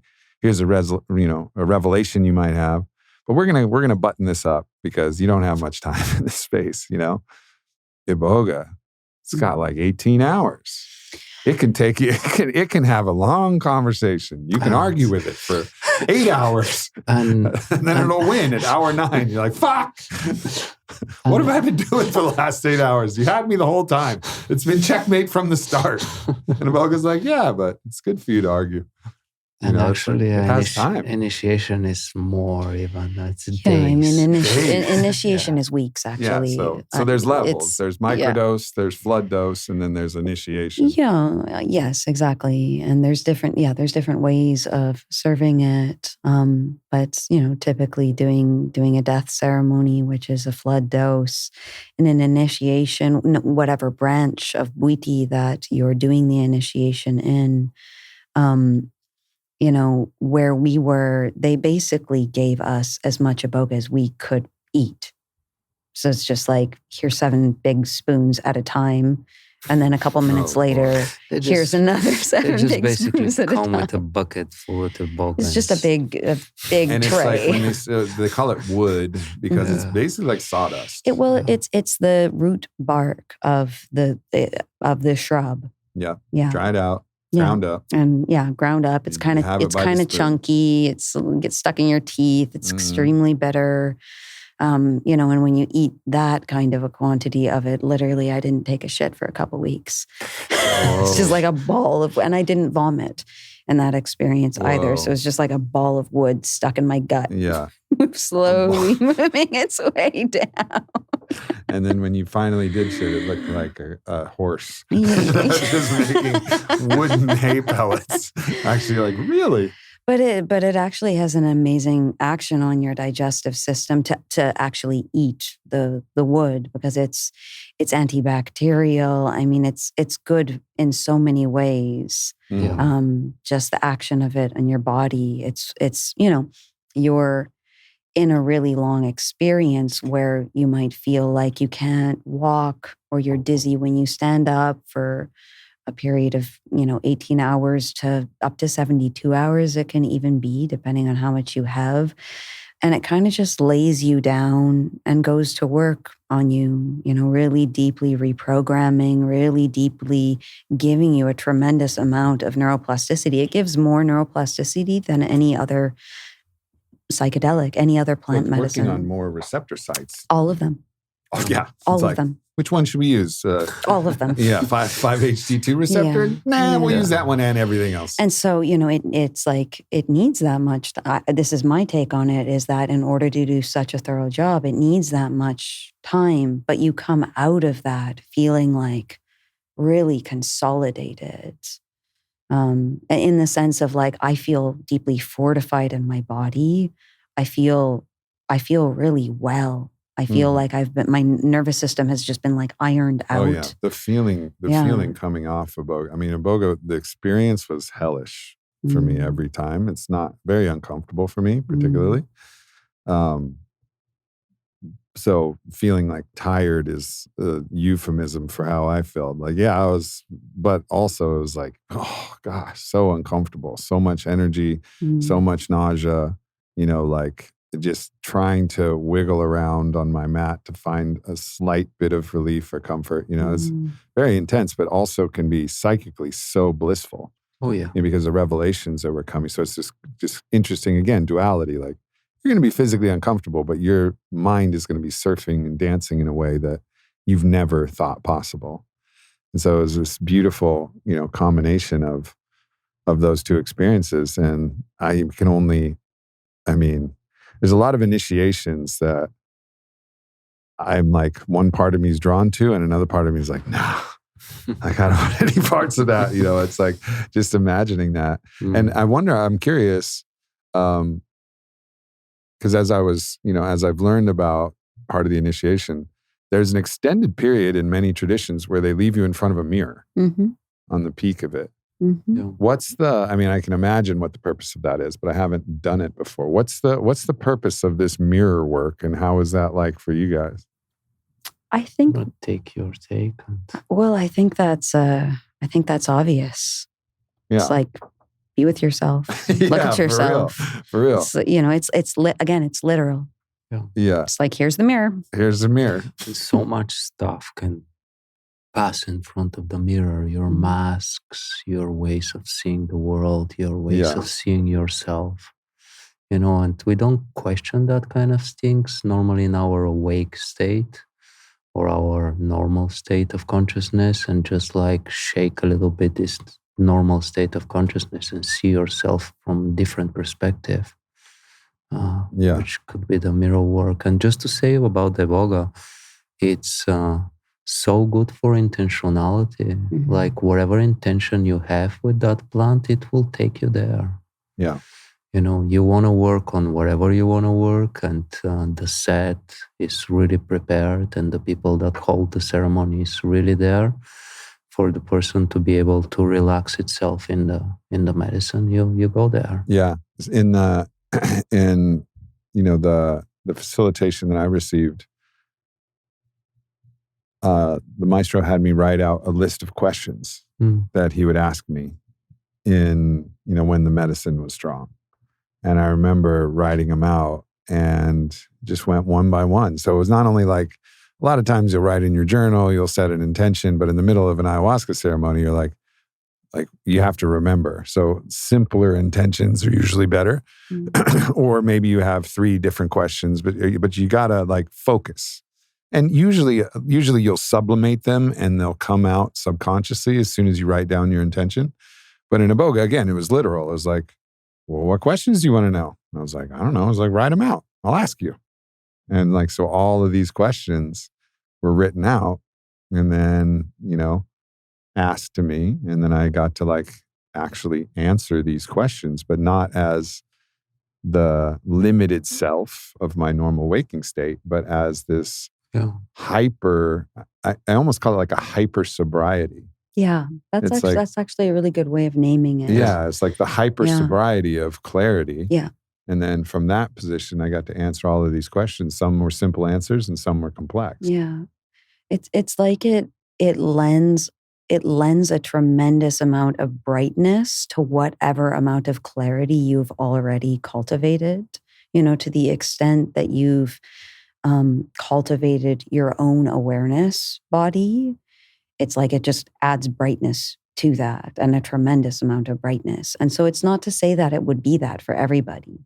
It's not to say that, anybody could come to that medicine with a list of questions and get really clear answers, because that's certainly not the case. It's like any medicine. It's so different depending on... And a lot of people I know have gone in and I've shared this and they've had a bunch of questions and then they just go into what's called, just in common tongue, a whiteout. Yeah, exactly. Which is not a blackout. It's a different thing. Yeah, where they come back from it and there's not a lot of recollection of what actually happened in that space, but they're left with kind of the aftermath of what that's done for them, which, it works in different ways, just as any plant medicine, but Iboga, my take on that is partly, I think if somebody has a lot of sincerity, like, I really want to look at this. I really want to see it. I'm ready for the truth of that, please, in like a genuinely humble way.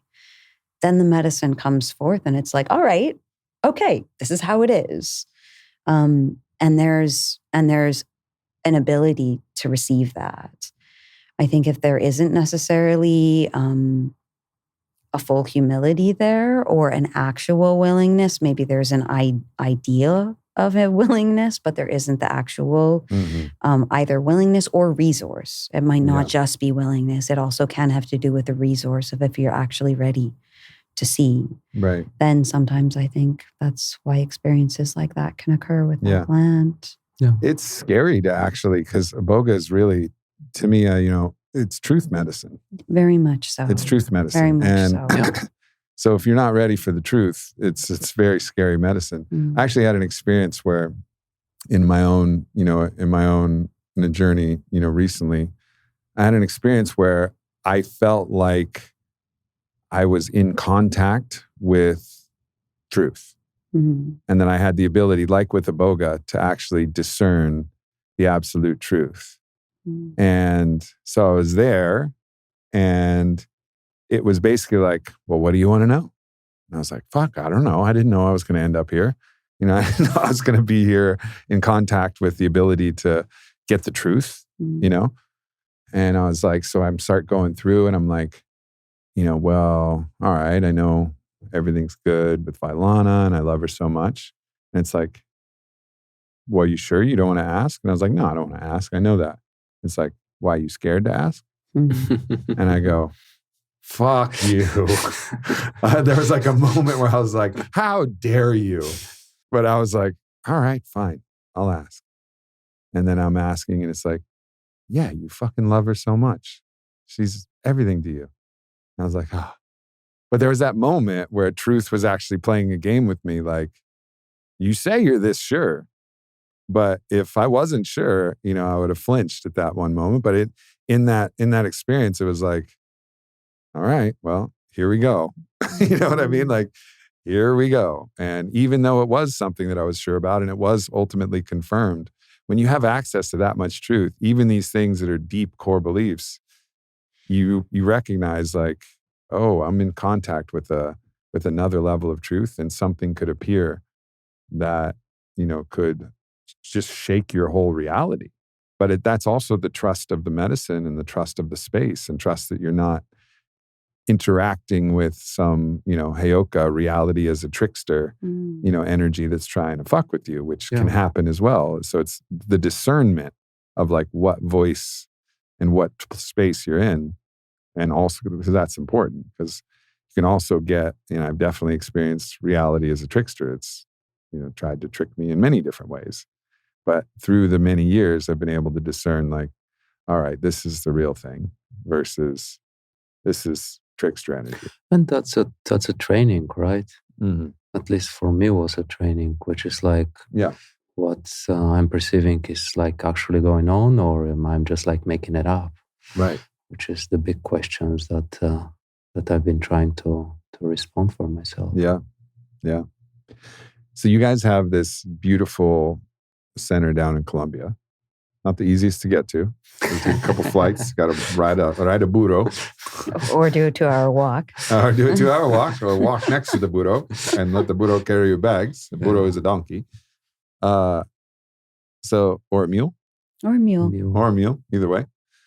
But stunningly beautiful. I mean, I saw the pictures of what you guys have created down there. And, it seems that what you guys are really, feeling is that, you want to kind of anchor a space where you can serve medicine, and you have, been blessed with multiple lineages and many different medicines as tabaqueros, tabaqueras, ayahuasquera, and then initiated also in the Bwiti tradition to serve Iboga. So you really have a huge arsenal of tools at your availability, as well as the ability to lead dietas, which are the plant dietas, which often involve ayahuasca as a way to more deeply connect with the spirit of the plant, like Vylana did with Marosa. And some people out there, I just want to like address this in the field. Some people out there are saying, Valko, you're from fucking where? Romania? Spain? I was born in Bulgaria. Bulgaria. Grew up in Spain. Bulgaria and Spain. You're from fucking Bulgaria and Spain. Jen, you're fucking Canadian. Oh, yeah.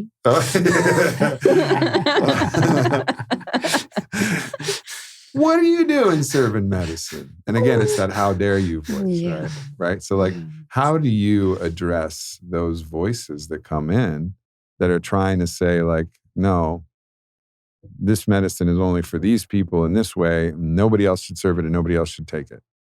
Like how do you address those voices that can emerge from what I would say is a small part of the population, but it is a voice that is consistent. Go ahead. After that, I can give my take. I mean, the kind of theme that you're touching in on is definitely one of like cultural appropriation in terms of, going to the places where these traditions are from, which we're seeing a lot of, and cultural appropriation is one way to name it. Another way to name it is that we're coming from generations and generations and generations of, we all have an indigenous soul and, someone who's... And indigenous roots. And indigenous roots, where all of us have ancestors who were indigenous to somewhere. There's been a lot of immigration and displacement and movement on this planet. And, for me personally, I'm from Canada. From the time I was a young child, I had a deep resonance with the way of, the Lakota and where I was born in Canada. Mm-hmm. And, I don't see it as a matter, and I'm saying this as a white person, obviously.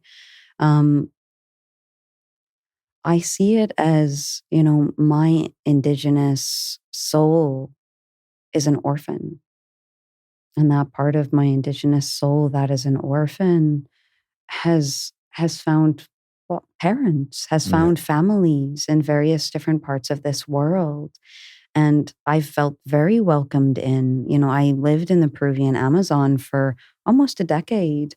I have numerous friends who are Shipibos. I'm not fluent in their language, but I learned to speak a lot of their language. I really respect their culture. Not only respect it, I love it. Yeah. It's not to say that their culture is idyllic or perfect, or any culture is idyllic or perfect. We're all humans. We're all fallible. But there's a kind of a universality below all of the cultural nuances. Yeah. That's something that my soul was hungry for. And I didn't find that when I was growing up in Canada necessarily. They didn't teach that to us in school. There weren't spiritual guides that actually helped me to find that direct connection when I was going to church as a young teenager child. So, for me, this has been a spiritual path. I don't know what more I would say to it. I don't give it too much energy. I feel like I've given a lot of... Maybe that African priestess will come out and give it a little bit of energy, saying, "Oh, where you think we're all from?" Exactly, where'd we all come from? And this is another thing in Gabon. Actually, one of the things that some people there believe is that there's a lot of Westerners, a lot of people initially from France, because Gabon was a French colony. So the French were the first to really come there. But nowadays, there's the majority of people who are coming to initiate are Westerners. Yeah. And actually, what they believe in Gabon is that the people who are really called to come and work with Iboga, and partake in Bwiti, have past lives as Africans. That's what they believe. Mm-hmm. And they believe that they've come back to kind of pick it up, because culturally there is disinterest. It is slowly being lost, which is actually true also in the Amazon. Yeah. For example, you just spent some time with Americo and Olga down at Soltara. They're one of the few Shipibo Onaya. And so an Onaya they're healers. It's the Shipibo term for a healer. They're one of the few Onaya couples that has one child. Well, actually, they have together one child who's interested in that path. otherwise, there are very few young people who are actually interested in picking up the reins that their ancestors are leaving there or offering for them. And so, I mean, it's not to say that I have any kind of idea that I'm carrying forth some kind of ancient ancestral knowledge in that traditional way, because I can't possibly do that. I can't possibly gain even even half of that knowledge. I can embody it in the way that is me, that is Jen in this particular body, this particular race with my particular history, and that's it. So yeah. Well said, Valko. And I would say just like the same what Jen was saying, when I was growing up, what was offered? In my case, football and beer. In Bulgarian, it's close. In Bulgarian culture, is rakia, which is it's alcohol drink basically, and that was like the solution. Is it like fermented mare's milk or something? Like what are we talking here?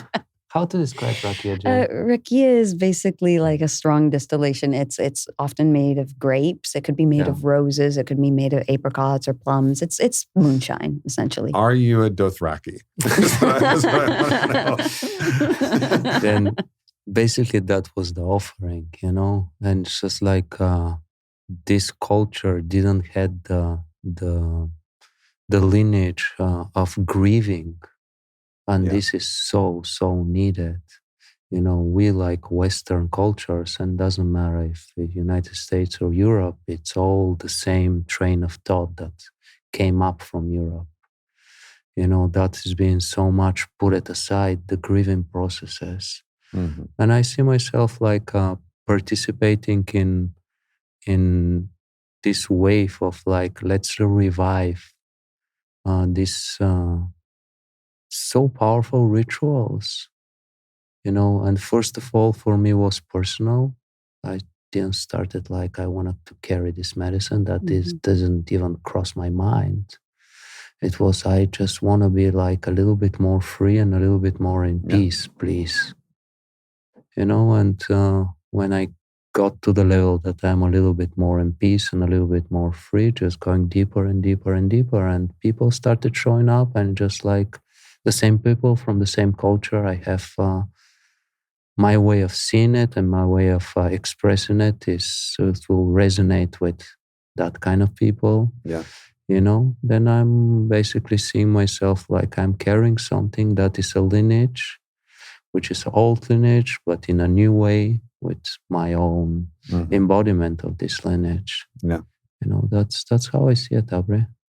When I asked this to Maestro Orlando, who's from a deep tradition of the Quechua lineage, which is also one of the oldest lineages in Peru, is from my understanding, it's a deep lineage.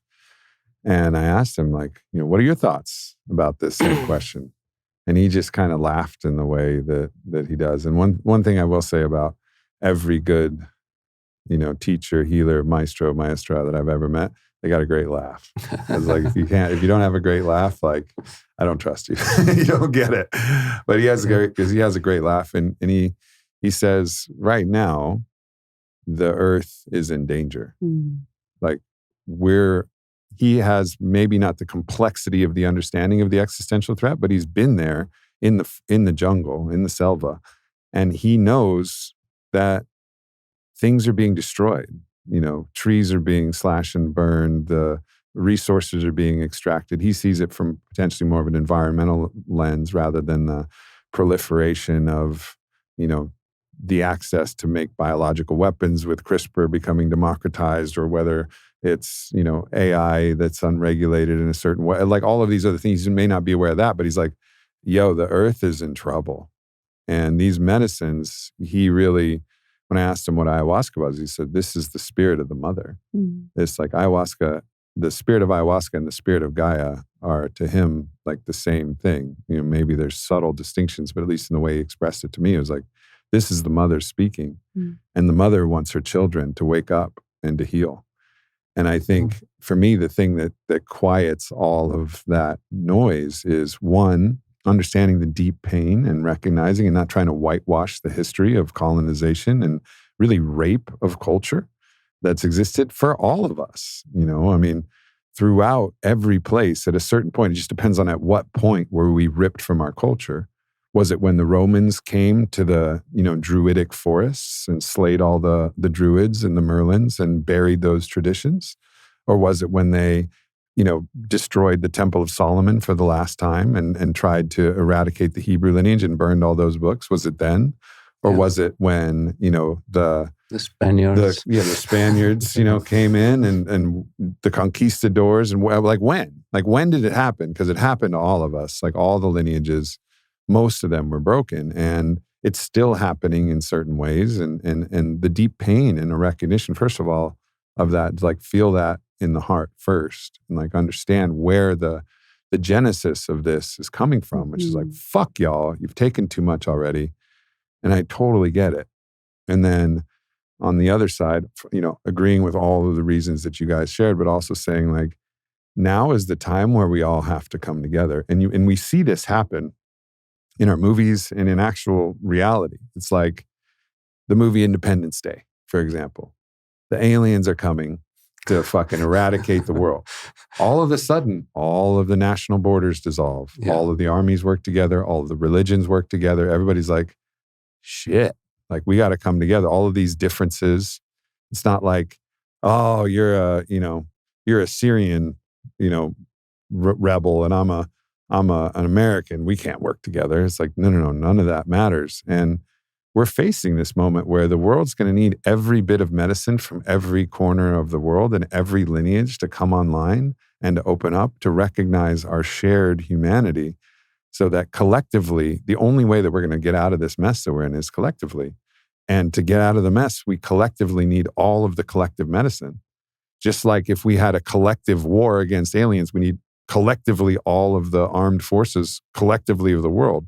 That's obviously the violent way to look at that. Same thing, but it's still the same thing. We need either all the weapons or all the healing to actually respond. We need all the help we can get. We need right all now. the help we can get. That's the simple way That's of the bottom saying line. it. That's it. The mess is pretty deep. It's deep.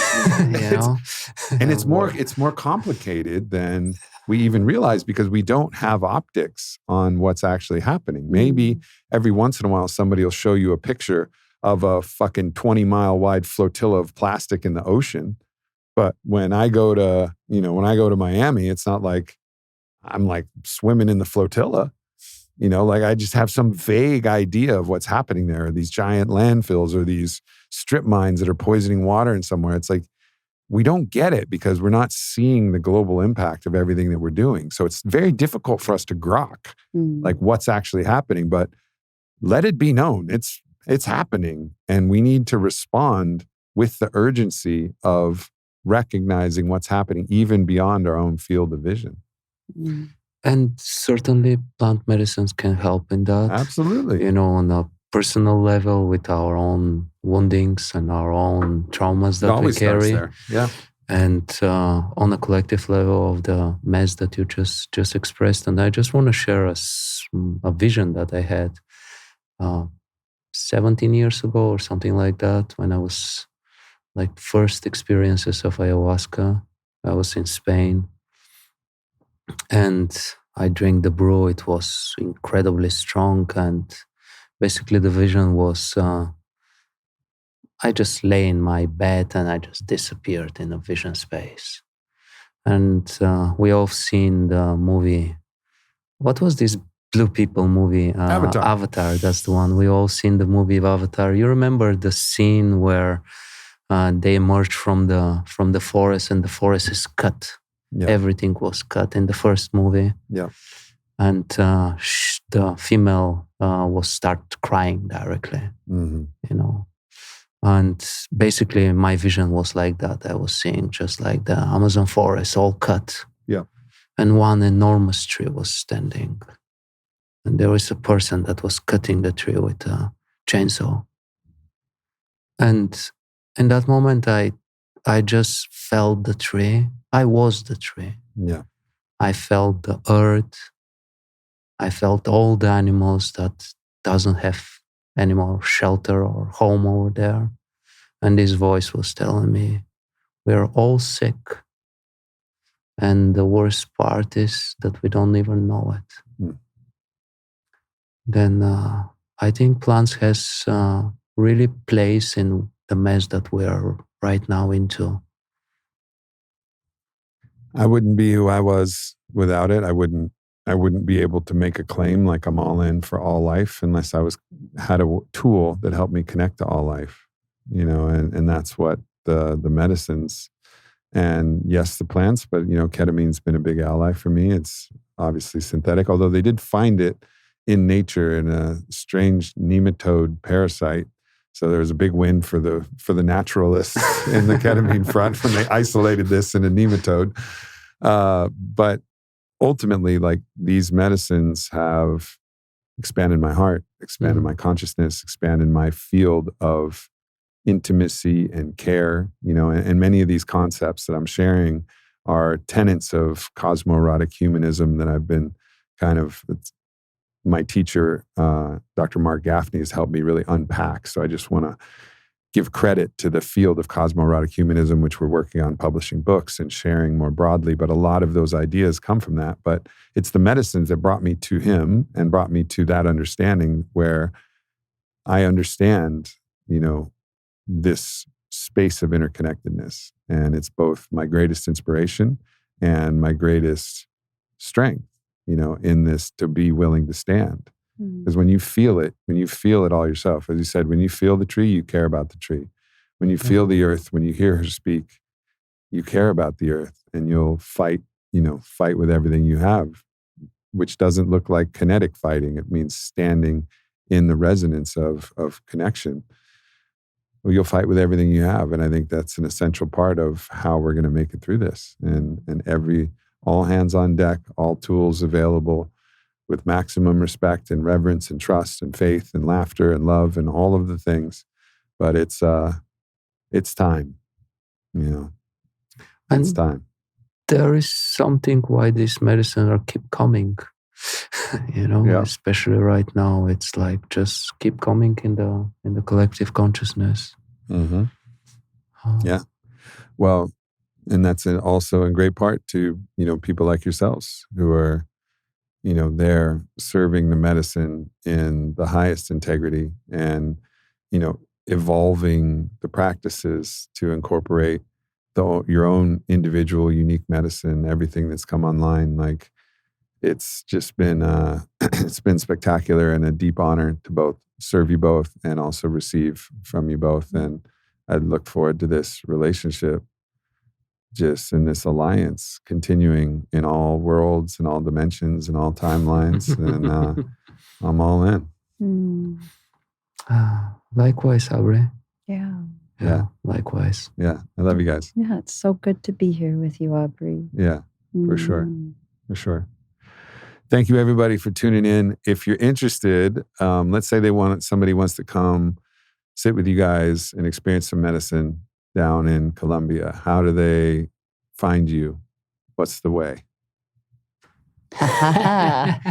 Well, so we're in the midst. We're actually right in the middle of really building our center right now. Yeah. So we are hosting work. Like, we're hosting a number of retreats in a year, private works, etc. We do have a website. If anybody's interested, it's still in the process of being built. It's got very little information on it up to now, but we're working on it. So when you email them, just be super judgy of their website. Yeah, hold them to the highest standard.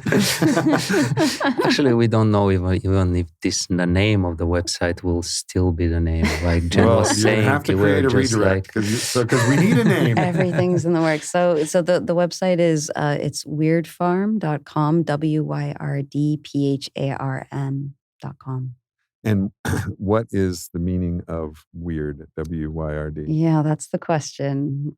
So weird, so the word weird that we know in modern English, it comes from an old Anglo-Saxon word, which the original spelling is WYRD. And if I were to encapsulate it, which it's impossible to encapsulate it, it would be the most synonymous with the concept of the Tao. It's a concept. It's that which is occurring in every moment, that which has come from the past is flowing through this moment into the future. Oftentimes, when it's translated or defined, it's defined as destiny or fate, but it's somewhere in between destiny and free will. Yeah. It's like that which the activation of our own agency is waking up to align with the flow of that which is to become that which we already are. Right. Something like that. In cosmoerotic humanism and the Hebrew lineage, Gaffney and I, we would call it the field of Eros or the field of Shekinah, which represents that. The Tao is another word for it. And again, these things are very hard to understand, but it's just cool that so many different cultures, perhaps in, our First Nations cultures, Wakantanka would be a description of it, although it has, the nuances of these understandings they're all different ways, different prisms to look at the same thing. Exactly. But it's the structure, it's the structure that animates everything. It's the thing behind the thing. It's the hands behind the hands, that doesn't efface the uniqueness of your hands, but it actually infuses it rather than eradicates it. Yeah, exactly. Yeah. Weird farm. So we're trying to grow more of that. Yeah, let's go. Get people in touch with their weird. And here you are in Austin, where we keep things weird. It's kind of perfect. It's kind of perfect. It's Yeah. perfect. All right. Beautiful. Okay. Well, hopefully many people who feel called will find you and find your work out there, because I cannot recommend more highly the opportunity and privilege it is to sit with both of you in your mastery. Ahu. Oh, Thank you. Thank you, For sure. Aubrey. Thanks, everybody. We love you, and I'll see you next week. Thanks for tuning into this video. Make sure you hit subscribe. Follow me at Aubrey Marcus. Check out the Aubrey Marcus podcast, available everywhere. And leave a comment. Let me know if this video resonated or what else you would like to hear from me in the future. Thank you so much.